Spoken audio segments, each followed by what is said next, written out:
ప్రభువును రక్షకుడైన యేసుక్రీస్తు ఘననామంలో ఈ ఉదయకాల ధ్యానాలకు అపూర్వమైన ఆహ్వానం. ఈ ఉదయకాలం యోహాను శుభవార్త 9వ అధ్యాయము 25వ వచనంలో ఒక మాట మనం చదువుకుంటున్నాం. ఆయన ఏమన్నాడంటే, ఒక అంధుడు ఆయన పాపియో కాడో నేను ఎరుగను, అయితే ఒకటి మాత్రము నేను ఎరుగుదును, నేను గుడ్డివాడినై ఉంటిని, ఇప్పుడు చూచుచున్నాను. దేవునికి ఎంతో స్తోత్రములు వందనాలు కలుగును గాక.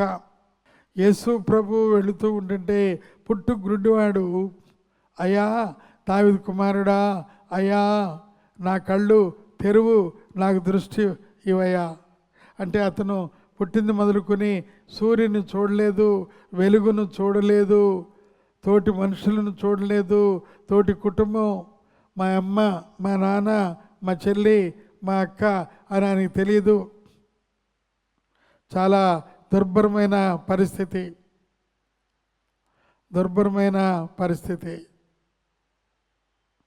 ఎవరైనా ఏదైనా సహాయం చేస్తే తిన్నట్లు. అయితే ప్రభువుని అడిగాడు, అయ్యా దావీదు కుమారుడా, నా యందు కరుణించు. యేసు ప్రభు వెళుతూ ఉంటుండగా ఆ మాటలు ఆయన చెవిలో పడి ఆయన ముందుకు సాగలేకపోయాడు. ప్రత్యేకంగా ఈయన ఆర్తధ్వని, ఈయన మాటలు, ఈయన ఉపయోగించిన ఆ యొక్క సమాసం, ఇదంతా చూస్తే యేసు ప్రభుకి చాలా అపురూపంగా ఉంది.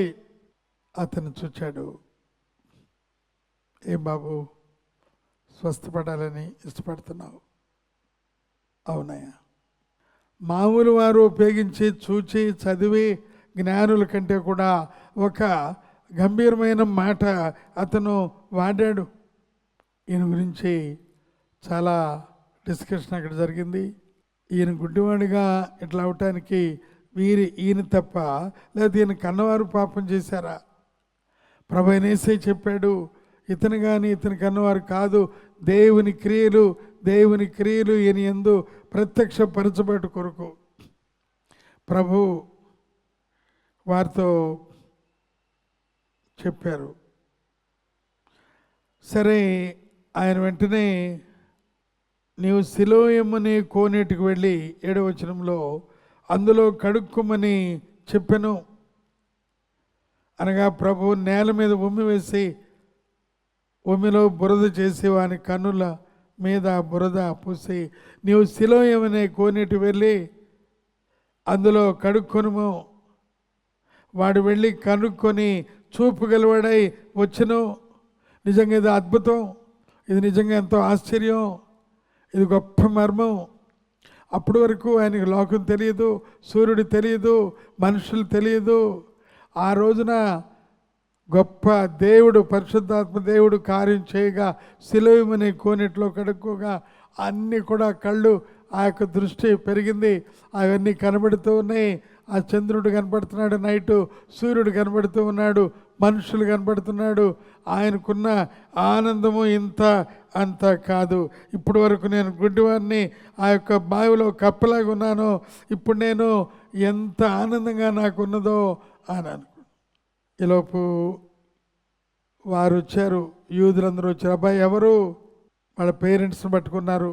ఎవరు? మీ అబ్బాయి కళ్ళు తెరిచింది, వాడు వయసు వచ్చినవాడు, వాడిని అడగండి అయ్యా. కాబట్టి ఆయన తల్లిదండ్రులు తప్పుకున్నారు, ఆయన్ని అడిగారు. ఆయన్ని అడిగినప్పుడు ఆయన ఒక గంభీరమైన సాక్ష్యం చెప్పాడు. ఆయన ఏమన్నాడంటే, ఆయన పాపియో, నిన్ను నీ కళ్ళు తెరిచిన వాడు పాపే ఉన్నాడేమో అయ్యా అని అంటే, ఆయన గంభీరమైన సమాధానం చెప్పాడు. ఆయన పాపియో కాడో నేను ఎరుగను, ఒకటి మాత్రము నేను ఎరుగుదును. One thing I know, I was blind and now I see. నేను గుడ్డివాడిని, ఇప్పుడు నేను చూచుచూ ఉన్నాను అని ఘంటాపదంగా చెప్పగలిగాడు. దేవునికి స్తోత్రం కలుగును గాక. ప్రియులారా, ఉదయకాలంలో మనం గమనిస్తే దేవుని కుమారుడిగా ఈ లోకంలోకి వచ్చి ఆయన యొక్క బలియాగం ద్వారా ఆయన రక్తము ఇచ్చిన ప్రభువుని అంగీకరించని వారు గురుడివారని దేవుని వాక్యం చెప్తూ ఉంది. అందుకనే పౌలు గారు ఎఫెసీ సంఘానికి రాస్తూ 1వ అధ్యాయము 17వ వచనములో ఆయన అన్నాడు, అయినను మన మనోనేత్రములు వెలిగించబడినందున అని అంటున్నాడు. కాబట్టి ఉదయకాలంలో ప్రభు చెప్పే మాట ఏంటంటే మన మనోనేత్రములు వెలిగించబడాలి, చర్మచక్షువులు కాదు, మనోనేత్రములు వెలిగించబడాలి. ఈ మనోనేత్రములు వెలిగించబడాలంటే వారు ఎవరైతే ప్రభువుని విశ్వసిస్తారో వెంటనే మరుక్షణంలోనే పరిశుద్ధాత్మ దేవుడు మనోనేత్రములను వెలిగిస్తాడు. అప్పటి వరకు ఆ యొక్క మరి నేత్రములు ఆ గుడ్డిగా అవి తయారైపోయి అవి ఉన్నాయి. ఇప్పుడు వెలిగించినప్పుడు అవి ఎంతో తేజస్సు కదా, ఆ యొక్క ఆకర్షణగా తేజస్సు అన్నీ చూచి వారు ఇక ఎంతో తన్మయులై దేవుణ్ణి మహింపరుస్తూ ఉంటారు.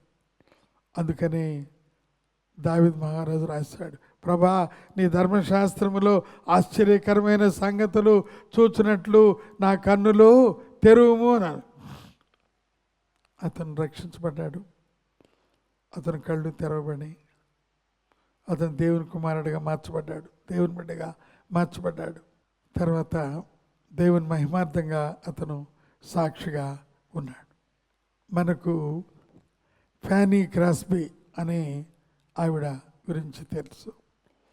ఆవిడ అంధురాలు, పుట్టుకతో అంధురాలు కాకపోయినా త్వరగానే ఆమె అంధురాలు అయిపోయింది.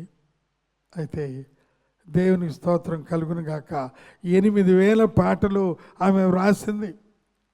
ప్రపంచమంతా ఆత్మీయమైన ఉద్యోగులతో వారు ఉద్యమంతో పాటలు పాడే పాటలు ఫ్యానీ క్రాస్బీ అంధురాలు పాటలు.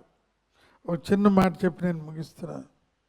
ఆమె ఏమందంటే, oh happy soul, what a happy soul I have, although I cannot say in this world I am కంటెంటెడ్.